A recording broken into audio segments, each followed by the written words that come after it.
Hey everybody, welcome to Zach's Live Trader. I am Dave Bartosiak, and today we're going to be talking about Blackberry. I remember when I had a Blackberry and they were cool, like eight years ago. Was it?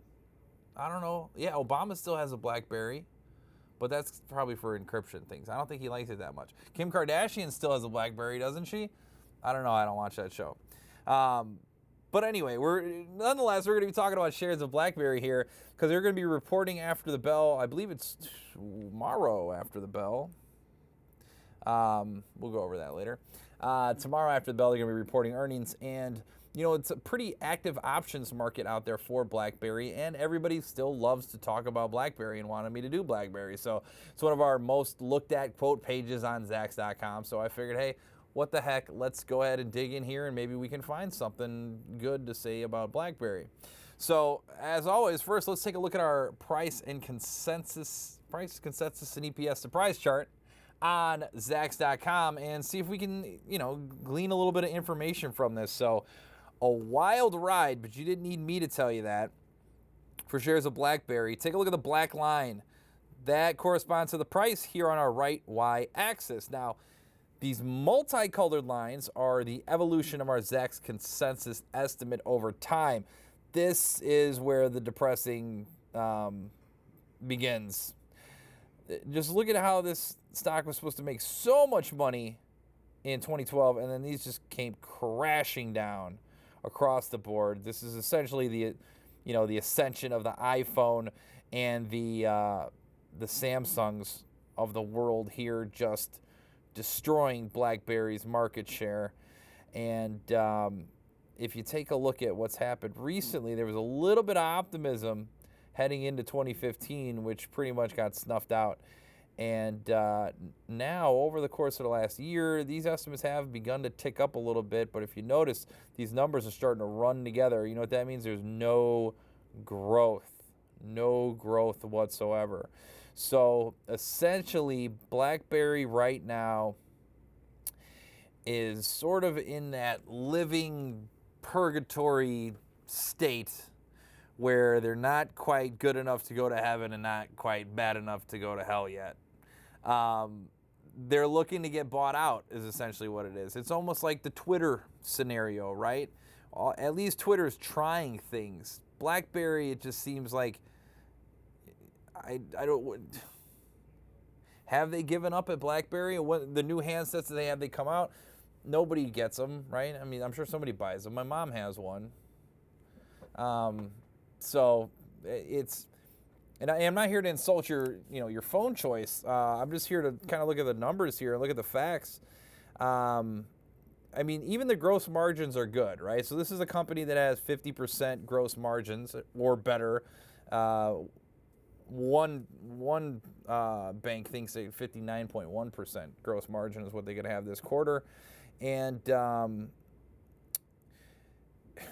mean, they're looking for software growth to help them out here. So outside of their handsets. So a little bit of identity crisis maybe. I don't know. But, of course, they've got the patents, right? So everybody's always talking about how much money BlackBerry's patents could potentially be worth here. But if that's the conversation you're having around your company of just what's this stuff worth that if we get bought out, right? I mean, again, it's like, I don't know. I feel like it's that graveyard of stocks, right? Or purgatory. So anyway, let's take a look at the detailed estimates page to see if I'm the only Yahoo out here that thinks this way. Right now, it's a Zacks rank number 3, hold. Value score D, growth B, momentum B, VGM score of C. That's sort of our composite of all these. So, okay, so it's not after the market closes tomorrow. It's before the market opens on Wednesday. So you do have today and then tomorrow's trading day if you're going to make a move on shares of Blackberry. The industry is in the top 39% of our Zacks industry rank. So that's decent. Yeah, don't be frightened by the guy's head on the side of the browser here. If we're looking at the estimates here, we got one analyst that's come out and said, you know what, I think next quarter is going to be better than I originally thought. One analyst over the last 30 days that said next year is not going to look so good. Let's see what this has actually done to our Zach's consensus, though. So 90 days ago, they thought they were going to lose 9 cents. Now they might lose 10 cents. Next quarter, going to lose 9 cents. Current year, looks like it's getting a little better here. The current year and the next year numbers. So the current year, they were going to lose 30 cents, and now analysts are thinking they're only going to lose 27. If you look at next year, they were going to lose 28. And then look, now we're only going to lose 18. It's pretty easy to kind of kick that can down the road and say, oh, hey, in a couple years, we're going to make a bunch of money. Just trust me. Again, if you're looking at, I guess what's jumping off the page to me is not on that detailed estimates page. I'm a big fan of this Zach's, our price, consensus, and EPS surprise chart, because that tells me pretty much everything I need to know. Where's the trend on EPS here? What sort of growth are we talking about? So when you're trying to buy BlackBerry, even for a short trade, what's going to be the catalyst, right? And I think any catalyst is going to be a buyout, because that's pretty much what happens is they get a buyout rumor and they rally, and then the stock dies back down. I want to circle back again to the price, consensus, and EPS surprise chart just to kind of hammer home what I've been looking at here. Look at these earnings beats. These are big beats, okay? Huge beats. 230% surprise, right? And the stock doesn't really rally. But then if you miss, there's it was punished there. I don't know.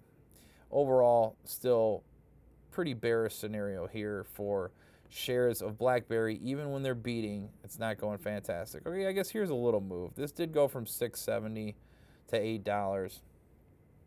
Then we came back down. But estimates are ticking up a little bit. But this is another thing, too. If you look down here, the third and most fantastic part about, well, let's call it the fourth fantastic part about our price, consensus, and EPS surprise chart is the volume down here. So you can see how volume has started to dry up just as this company is fading by the wayside, and nobody cares. Wow, I feel so terrible saying that, but hey, it is what it is. All right, so now I'm going to give you, I guess I've shown my hand already. It was hard. I didn't have much of a poker face today. But what we're going to do is I'm going to give a bullish trade and a bearish trade on shares of BlackBerry, and then give you my humble opinion as to which one I believe is the way to go for BlackBerry. Now, I always look at the front week options chain because this helps me figure out what the market is sort of pricing in. So you can use Yahoo Finance for this, right? Just give yourself a good broad gauge. If you're going to be trading on your own doing this, you better get yourself some real-time options trading quotes so you know exactly where it is, so you know what these spreads look like, so it's not delayed. Again, I'm giving you ideas here that you need to kind of expand upon on your own, okay? So let's look at this 750 call. Okay. So if we're looking at 750, kind of at the money.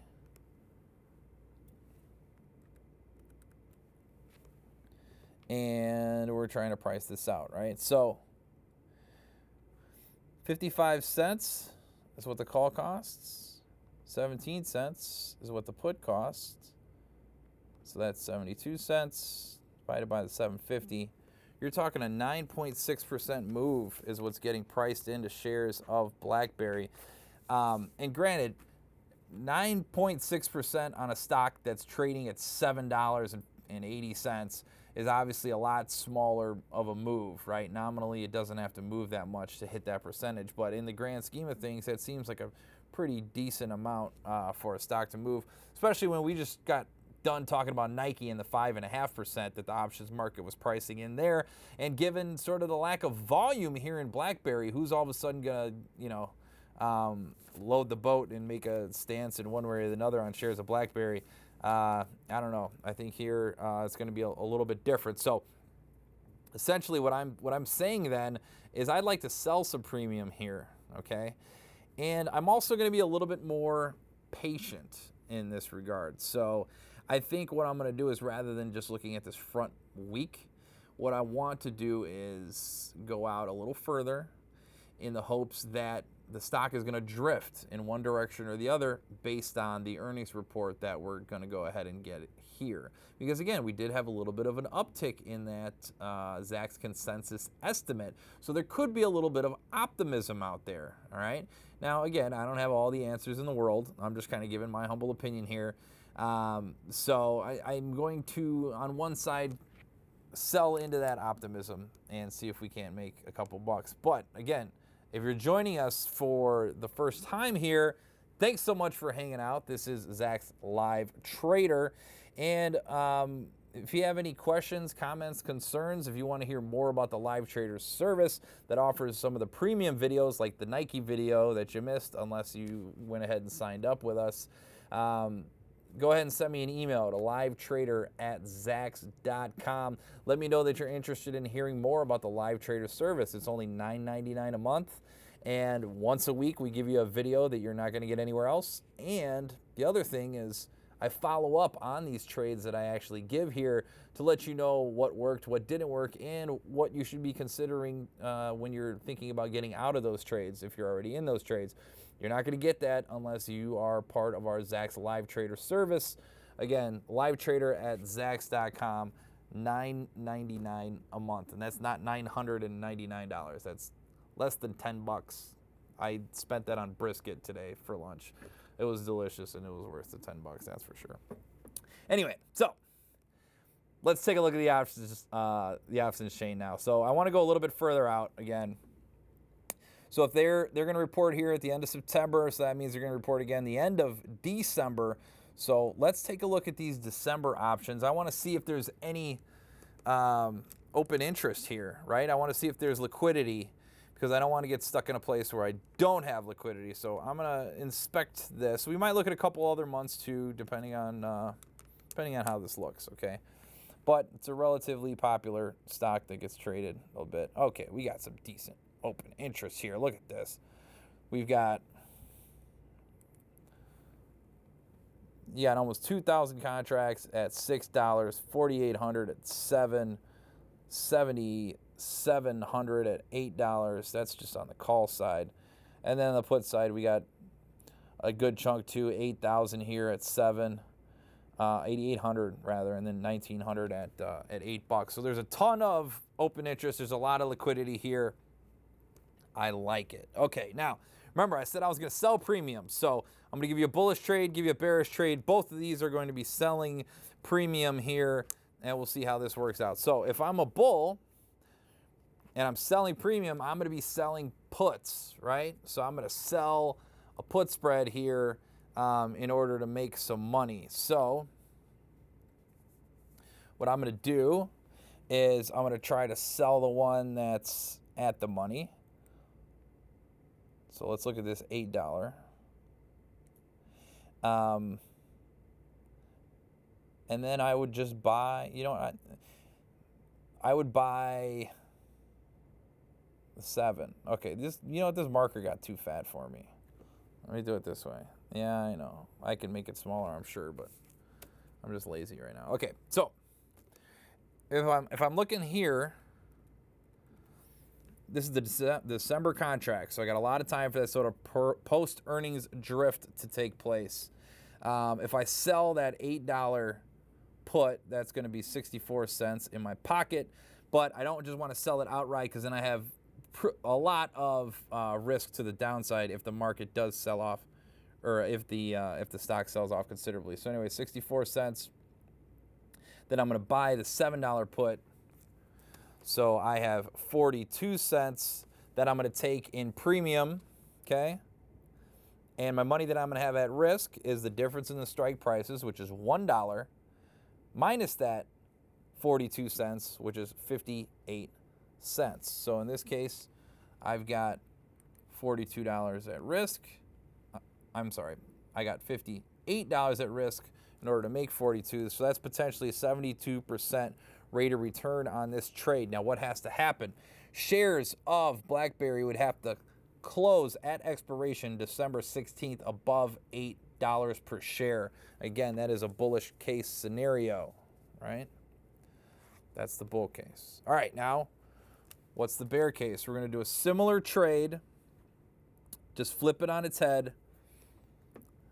So in this case, I'd be selling the $7 call. And I'm going to be a little bit more aggressive with this one because I am a little bit more bearish, I think, than bullish. So on this trade, I'd take the 107 and then that 19 cents is what I'd buy that $9. Okay. So 88 cents is what I'm going to take in a premium, and $1.12 is what I'm going to have at risk. So that's a 78% potential rate of return. Now, what do I have to have happen for that? I have to have shares of BlackBerry close at expiration below $7. Now, that's a little bit more aggressive. If you wanted to be less aggressive, selling the 8-9 call spread isn't a bad idea either, because that's going to be 31 cents coming in with 69 cents at risk. So that's not a bad, I don't think that's a bad trade either. Now, I pretty much gave it away, but in my humble opinion, am I bullish or am I bearish on shares of BlackBerry? I'm bearish.